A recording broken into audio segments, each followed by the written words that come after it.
नमस्कार, मैं हूं आपके साथ अनुष्का राय और आप देख रहे हैं तक्षक न्यूज। भारतीय जनता पार्टी के राष्ट्रीय अध्यक्ष जेपी नड्डा ने आज श्री महाकालेश्वर मंदिर में बाबा महाकाल के दर्शन किए। इस दौरान मुख्यमंत्री डॉक्टर मोहन यादव, प्रदेश संगठन मंत्री हितानंद शर्मा भी मौजूद रहे। जेपी नड्डा लोकसभा चुनाव के प्रचार के चलते मध्य प्रदेश आए हुए हैं। वे आज खजुराहो जाने से पहले उज्जैन पहुंचे, जहां पुलिस लाइन स्थित हेलीपैड पर जनप्रतिनिधियों और नेताओं ने उनका आत्मीय स्वागत किया। यहां से श्री नड्डा सीधे महाकाल मंदिर पहुंचे और पत्नी के साथ बाबा महाकाल के दर्शन किए। इस दौरान उन्होंने गर्भगृह में जाकर भगवान महाकाल की पूजा अर्चना कर पंचामृत अभिषेक किया। उनके साथ मुख्यमंत्री डॉक्टर मोहन यादव और भाजपा के प्रदेश संगठन मंत्री हितानंद शर्मा भी मौजूद रहे। दर्शन के बाद मीडिया से उन्होंने बातचीत नहीं की और जय श्री महाकाल बोलकर चले गए। वहीं मुख्यमंत्री डॉक्टर मोहन यादव ने मीडिया के साथ बातचीत में कहा कि इस बार 400 के पार फिर मोदी सरकार। महाकाल महाराज की जय। चुनाव के इस दौर में अभी इंदौर से उज्जैन आया हूँ, यहाँ से सतना, खजुराहो और पन्ना होते हुए वापस इंदौर आना हमारा राष्ट्रीय अध्यक्ष जी का प्रवास चल रहा है। मैं उम्मीद कर रहा हूँ कि इस बार माननीय मोदी जी के नेतृत्व में 400 पार का जो नारा है वो सार्थक होगा। मध्य प्रदेश की 29 लोकसभा हम जीतेंगे। जय महाकाल। उज्जैन जिले के महिदपुर थाना राघवी के अंतर्गत एक ट्रैक्टर ट्राली पलटने से एक ही परिवार के 12 लोग घायल हो गए हैं, जिनमें एक महिला की मौत हो गई है। यह सभी लोग गांव में नुक्ते पगड़ी के कार्यक्रम के बाद वापस घर की ओर लौट रहे थे। इस दौरान रास्ते में एक गाय का बछड़ा ट्राली के सामने आ गया और उसे बचाने में ट्रैक्टर ट्राली पलटी खा गई। जानकारी के अनुसार सभी लोग लसुलडिया धातु के रहने वाले हैं। सूचना मिलने पर घटनास्थल पर पुलिस पहुंची और घायल लोगों को उज्जैन के जिला अस्पताल पहुंचाया। इस दौरान कलेक्टर नीरज सिंह भी जिला चिकित्सालय पहुंचे और घायलों के परिवार की जानकारी ली तथा डॉक्टरों को समुचित इलाज की व्यवस्था के लिए निर्देशित किया। थाना राघवी के अंतर्गत कुछ परिवार एक नुक्ता के प्रोग्राम में जा रहे थे, जिसमें कि ट्रैक्टर ट्रॉली में लोग बैठे हुए थे और ट्रॉली पलटी थी, जिसमें कि एक व्यक्ति की मृत्यु हुई है और 12 अन्य व्यक्ति यहाँ पे अभी एडमिट हैं। सबकी हालत ठीक है और इलाज किया जा रहा है। उज्जैन में बुधवार दोपहर को जिला प्रशासन के अधिकारियों द्वारा शिक्षा माफिया के खिलाफ कार्रवाई की गई। दरअसल शिकायत मिल रही थी कि किताब दुकान संचालक स्कूल संचालकों की मिलीभगत से अभिभावकों को किताब और कॉपियां मोटी कीमत पर बेची जा रही है। मामले की सत्यता जानने के लिए एसडीएम LN गर्ग, जिला शिक्षा अधिकारी आनंद शर्मा और तहसीलदार सोनाली जैन फ्रीगंज स्थित किताब की दुकान पर पहुंचे। यहां दुकान संचालकों से बात की गई। इसके साथ ही दुकान पर खरीदारी करने वाले अभिभावकों से भी चर्चा की गई। चर्चा के दौरान कई खुलासे हुए। यहां अभिभावकों ने बताया कि उन्हें स्कूल संचालकों द्वारा तय दुकान से किताबें खरीदने के लिए बाध्य किया जाता है और वह जब दुकान पर किताब खरीदने पहुंचते हैं तो मोटी रकम ली जाती है। प्रशासन की टीम ने कई अभिभावकों के बयान दर्ज किए। इसके साथ ही करीब 1 दर्जन स्कूलों के नाम भी तय किए गए हैं, जहां जांच के लिए अगली कार्रवाई की जाएगी। असल यहां अभिभावकों ने जिन स्कूलों के नाम लिए हैं, प्रशासन की टीम वहां पहुंचकर बच्चों से चर्चा करेगी और पूछा जाएगा कि उन्हें किस दुकान से किताब खरीदने के लिए बाध्य किया गया है। उसके बाद यदि कोई गड़बड़ी पाई जाती है तो स्कूलों पर भी कार्रवाई होगी। अभी हाल ही में परसों शासन से एक आदेश जारी हुआ है, जिसमें प्राइवेट स्कूल्स जो हैं वो अपने अपने हिसाब से बुक्स अगर चला रहे हैं और कोई पर्टिकुलर दुकान तय कर रखी है तो उस पर कार्रवाई करने के निर्देश दिए गए हैं। उसके क्रम में कलेक्टर महोदय ने भी आदेश जारी किया है और आज उसको संज्ञान में लेते हुए कुछ दुकानों के ऊपर हम लोगों ने SDM साहब उज्जैन के साथ में कार्रवाई की है, जांच पड़ताल की है। अभी हमने दुकानों पर जा कर के देखा है कि इनके पास कौन से स्कूल की बुक्स उपलब्ध हैं और इसके बाद अब हम उस विद्यालय पर्टिकुलर को देखेंगे कि वो कौन कौन सी किताबें चला रहे हैं और उनकी किताबें किन किन दुकानों पर उपलब्ध हैं। नियम यह है कि एक विद्यालय की पुस्तक किसी एक दुकान, 2 दुकान, 3 दुकान पर उपलब्ध नहीं होना चाहिए। वो समस्त बाज़ार में जो भी स्टेशनरी बुक्स सेलर हैं उनके पास ये उपलब्ध होना चाहिए, पर्टिकुलर नहीं होना चाहिए। तो उसका अगर वायलेशन हो रहा है तो उसके विरुद्ध संबंधित स्कूल प्रबंधन के विरुद्ध वैधानिक कार्रवाई की जाएगी। ड्रेस बदलते हैं स्कूल वाले हर साल, ये लीगल है? 3 वर्ष तक कोई भी ड्रेस नहीं बदलना चाहिए, ये नियम है। और इसके विपरीत अगर कोई विद्यालय कार्य कर रहा है तो उस पर भी कार्रवाई होगी। आप यहाँ आए किस वजह से आए? वो मैं विद्याभवन स्कूल से आया था, उन्होंने यहाँ का बोला था मेरे को ज्ञान सागर का और रिमझिम का कि यहाँ से आप वो स्कूल ड्रेस यूनिफॉर्म वगैरह मिलेगी और किताबें मिलेगी, तो यहीं लेने आया हूँ। तो कुछ रेट इनका समझ में नहीं आ रहा, क्या रेट दे रहे हैं ये सब, अलग अलग डिस्काउंट दे रहे नहीं दे रहे। अभी आए देखते हैं, देते नहीं देते, बाकी ये भीड़ है तो इनको तो मिला नहीं डिस्काउंट। आपका बच्चे कौन से स्कूल में पढ़ता है? वो विद्याभवन में पढ़ता तो है। आपको यही इसी हाँ, अपनों को यही एड्रेस दिया उन्होंने ज्ञान। पर बुक लेने आए थे, क्या पूरा मामला? सर यहाँ पे बुक लेने के लिए मैं आया था अक्षत इंटरनेशनल स्कूल की 2nd और 5th की। तो इसके अंदर में यहाँ पे जो मतलब कापी और वो जो लीग बुक्स उसके अंदर में मतलब कुछ डिस्काउंट नहीं मिल रहा है। तो मैंने बोला कि डिस्काउंट क्यों नहीं दे रहे, मैंने बोला कि बुक्स के अंदर में हम दे रहे हैं डिस्काउंट, लेकिन बुक्स के अंदर में कोई डिस्काउंट, कॉपी में डिस्काउंट दे रहा है।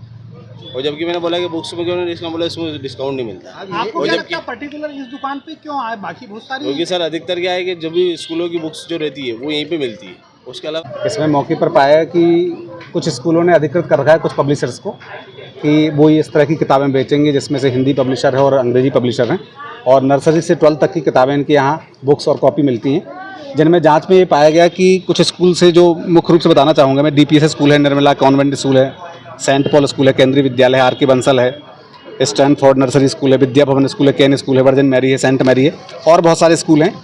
तो ये जो इनके यहाँ बुक्स मिल रही हैं, इनका ऐसा कहना है पब्लिशर्स का, जैसे MP पब्लिशर, पराग पब्लिशर और ज्ञान गंगा परिसर,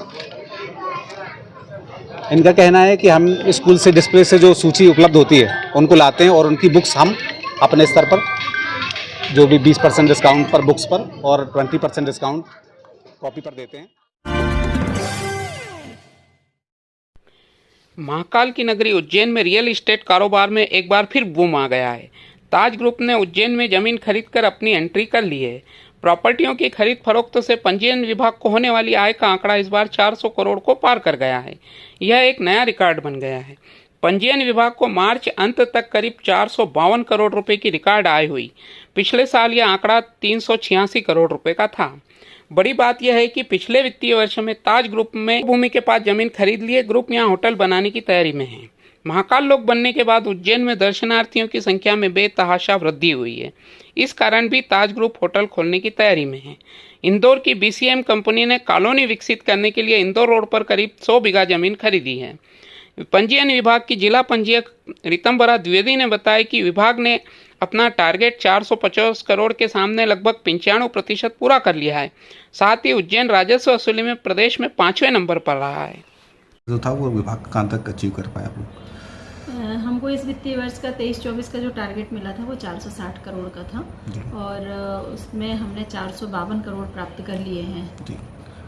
ये बहुत मतलब अच्छा अचीवमेंट है, क्योंकि पिछले साल से हमने 15% अधिक प्राप्त किया है। लोकसभा चुनाव को लेकर कांग्रेस ने उज्जैन आलोट संसदीय क्षेत्र के केंद्रीय कार्यालय का शुभारंभ किया है। कार्यालय में विधि विधान के साथ गणेश पूजन किया गया।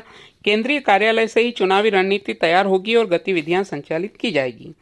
उज्जैन के कांग्रेस कार्यालय पर केंद्रीय चुनाव कार्यालय के शुभारंभ शहर अध्यक्ष मुकेश भाटी के नेतृत्व में किया गया। कार्यक्रम में लोकसभा चुनाव के प्रभारी रवि जोशी मुख्य अतिथि थे। भगवान गणेश के पूजन के बाद शहर के वरिष्ठ कांग्रेसियों ने फीता काटकर केंद्रीय कार्यालय का शुभारंभ किया। शहर कांग्रेस अध्यक्ष मुकेश भाटी ने बताया कि शुभारंभ के बाद चुनावी रणनीति को लेकर वरिष्ठ नेता और युवा साथियों से चर्चा की जा रही है। कार्यक्रम में शामिल हुए कांग्रेस कार्यकर्ताओं ने एक स्वर में संकल्प लिया है कि इस बार कांग्रेस प्रत्याशी को भारी मतों से विजयी बनाकर संसद में भेजना है। कांग्रेस नेताओं ने कहा कि चुनाव प्रचार के लिए राहुल एवं प्रियंका भी उज्जैन आएंगे। उज्जैन आलोट लोकसभा क्षेत्र के लोकप्रिय प्रत्याशी आदरणीय भाई महेश परमार जी और कांग्रेस के वरिष्ठ नेताजन के मार्गदर्शन में उज्जैन कांग्रेस जिला कांग्रेस द्वारा केंद्रीय समिति का गठन किया गया है। बूथ से लेकर वार्ड वाइज, ब्लॉक वाइज और विधानसभा वाइज पूरी हमारी तैयारी है। निश्चित रूप से कांग्रेस कार्यकर्ता की ये जो फौज आपको दिख रही है उज्जैन आलोट लोकसभा में इतिहास बदलने जा रही है। विधानसभा की कमियों को जो कांग्रेस के छोटे छोटे कार्यकर्ता है हमारे बड़े नेताओं के मार्गदर्शन में हमने वो सारी तैयारी कर ली। जहाँ हमको जो कमी लगी थी, जहाँ हमसे चूक हुई है, वो चीज़ की भी हम लोग तैयारी कर चुके हैं। शुभारंभ हुआ है और किस तरह से अब क्या लक्ष्य लेकर निकले हैं आप? आज हमारे सभी वरिष्ठ नेताओं के मार्गदर्शन में शहर कांग्रेस के अध्यक्ष जी आदरणीय मुकेश भाटी और जिला कांग्रेस के अध्यक्ष जी श्री कमल पटेल जी और सभी वरिष्ठतम हमारे नेता, हमारे प्रभारी आदरणीय रवि जोशी जी, सभी ब्लॉक कांग्रेस के अध्यक्षगण, सभी हमारे पार्षद साथी और सभी नेताओं की उपस्थिति में केंद्रीय चुनाव कार्यालय का शुभारंभ हुआ। और निश्चित रूप से हमारा जनसंपर्क तो हमारे माता बहनों, जन आशीर्वाददाताओं के बीच में निरंतर हम लोग जा रहे हैं, लेकिन आज से हमारे विधिवत रूप से वरिष्ठ नेता यहाँ पर बैठेंगे, हमारे 8 विधानसभाओं का मार्गदर्शन करेंगे, कौन से हमारे साथी को किस वार्ड में जाना, किस बूथ में जाना, और पूरे चुनाव का संचालन केंद्रीय चुनाव कार्यालय से शहर अध्यक्ष जी और जिला अध्यक्ष जी के माध्यम से वरिष्ठ नेताओं के मार्गदर्शन में शुरुआत होगी। केंद्र से कोई बड़े चेहरे आने की संभावना है क्योंकि ये सीएम का गृह जिला है? निश्चित रूप से ये हमारे आदरणीय शहर अध्यक्ष जी और जिला अध्यक्ष जी और वरिष्ठ नेता इसमें रणनीति बना रहे हैं और हमारी मांग है, मतलब हमने निवेदन किया है केंद्रीय नेतृत्व से, प्रदेश नेतृत्व से कि यहाँ प्रियंका गांधी जी, सचिन पायलट जी और भी वरिष्ठ नेता यहाँ पर आए। प्रदेश के नेता तो सभी आएंगे सही, लेकिन हमारी मांग है और भी समय आने पर हमारे संगठन के सभी वरिष्ठ हमारे दोनों से अध्यक्ष जो है तय करेंगे, उनके साथ मिलकर हम रणनीति बनाएंगे। उज्जैन के विश्व प्रसिद्ध चिंतामन गणेश मंदिर में आज से उत्सव के रूप में जत्रा आरंभ हो गई है। यहाँ चैत्र माह के प्रत्येक बुधवार को जत्रा का आयोजन होता है। उज्जैन का चिंतामन गणेश मंदिर अति प्राचीन है। मान्यता है कि वनवास के दौरान भगवान राम, सीता व लक्ष्मण यहाँ आए थे। चैत्र माह में ही भगवान राम ने यहाँ गणेश जी का पूजन अर्चन किया था, तब से ही जत्रा का आयोजन किया जाता है। मंदिर में गणेश जी की 3 प्रतिमाएं विराजित है, चिंतामन, इच्छामन और सिद्धिविनायक। मान्यता है कि जो भी भक्त यहाँ चैत्र माह की जत्रा में आकर दर्शन करते हैं, उनकी सब मनोकामनाएं पूरी होती है। यहाँ चैत्र माह के प्रत्येक बुधवार को जत्रा का आयोजन होगा। आज चैत्र मास की दूसरी जत्रा है। सुबह 4 बजे भगवान के पट खोले गए, उसके बाद दूध, दही, पंचामृत कराकर भगवान का श्रृंगार किया गया है और दर्शनार्थियों को दर्शन के लिए भगवान के दर्शन जब से चालू हुए। दूसरी यात्रा भी है, आज भीड़ भी अच्छी दिख रही है पिछली यात्रा से। भीड़ तो अब दूसरी यात्रा है तो बढ़ेगी, अगले नवरात्रि में आएगी तीसरी यात्रा, उसको और ज़्यादा भीड़ रहेगी। भक्तों की आस्था है गणेश जी में, प्रथम पूज्य भगवान है। कई लोगों की आस्था है जो नित्य चारों बुधवार को दर्शन करते हैं, तो सबसे भीड़ का आज रुझान ज़्यादा है। तमाम महत्वपूर्ण खबरों के लिए देखते रहिए।